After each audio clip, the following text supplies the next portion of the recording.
Hey guys, Mike from Boyer Bows. We're going to do a little review here on TURBOnocks. I'm very excited about this product in general, and I wanted to tell you my initial first experiences and talk a little bit about the product. First of all, this is the Stealth brand TURBOnock. It's a 4 quote-unquote Fletch knock. This is the Vortex, which is a little bit, obviously, a little smaller profile here. The Fletches are a little smaller. And this is the T4. This is called a T4 now. Obviously, it's just a knock. Now, you'll see these knocks, they're twisted. Instead of just being straight, they're twisted. And you hot glue them into your arrow. You don't just push them in.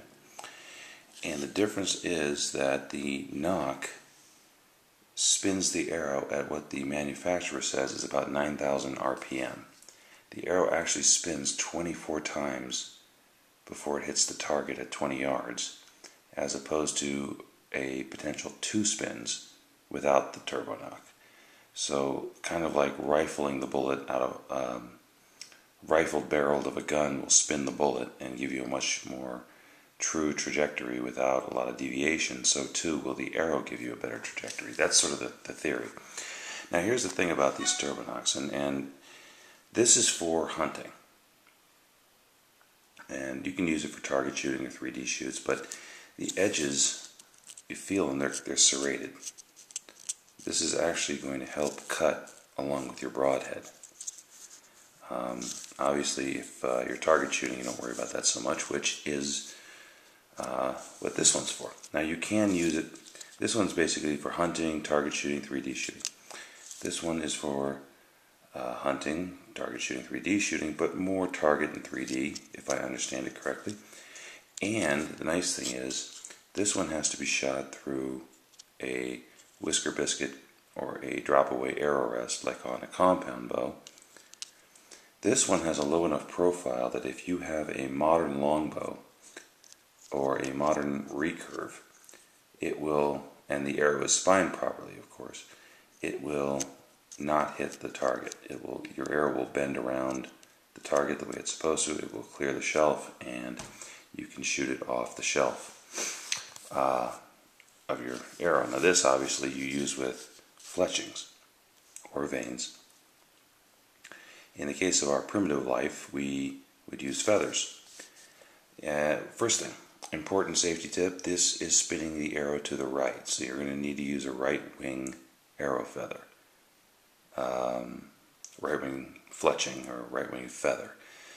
You can also use vanes, which are pretty much centered.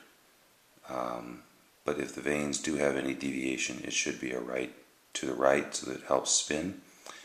And if you're the kind of person like me who uses a single bevel type 2-blade broadhead, you're going to want a right bevel broadhead. So everything is pushing the arrow to spin to the right, which nothing's going to be working against anything else. Now so far, all my feathers, unfortunately, at the moment, are left wing. So I haven't had a chance to do this one yet. But I'm very excited about it. I'm going to do some bare shaft testing with this one and see if at 20 yards I can just say no feathers at all. That would be really cool. And then this one, I haven't hooked it up to any of my arrows that are good for compound bows because I don't really shoot my compound bow right now. But the neat thing is I don't have to worry about fletching my compound bow anymore. You just use this, you push it in, it helps the arrow speed, or excuse me, arrow trajectory, no more fletching to repair, and you're good to go. So I'm excited about trying this out. Of course, I have to pick up a compound bow again to do it, but for the moment, I'm very excited about the product. Now, I did put the Vortex. I had a bare shaft available to me in the spine that I like, and I put the Vortex into an arrow. And that's when I made a very interesting observation about the Vortex that I hadn't thought of. And if you guys will give me a moment, to set the camera down and pick up a bow, I will show you. It does work off of a primitive bow. It does clear the shelf of my Samick Sage and my Black Swan bow. However, there is a modification that needs to be made. I'm just going to string it on the bow that I have strung up in front of me. It fits on the arrow. It fits very nice and snug on the string. Problem is, I shoot split finger, guys, and I can't get my fingers in to shoot this one split finger. You're going to have to shoot 3-finger under if you are wanting to use this particular nock. I am not a 3-finger under shooter, so this nock is not going to work for me. See, you can't, there's no way to get your, I mean, you can shoot like this, but that's just too weird. The feeling is just too weird. I like the fingers on the nock. So, in this case, this particular nock is going to be just relegated to my compound bow as well as the stealth. They're both, for me, compound bow where I can use a trigger release as opposed to a finger release. So that's a little warning for anyone who's interested in the TURBOnocks shooting the vortex with a primitive bow. It is possible if you shoot 3-finger under. So that's the little one thing. So I haven't really got it. This is my initial reaction to the nocks.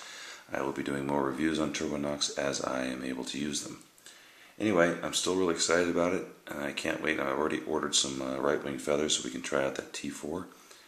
And I will be breaking my compound out of mothballs pretty soon, and we'll start shooting the compound with the stealth and the vortex. We'll see if there's one that's particularly better than the other. Anyway, that's my review of the TURBOnocks. Mike from Boyer Bows. Take care, guys.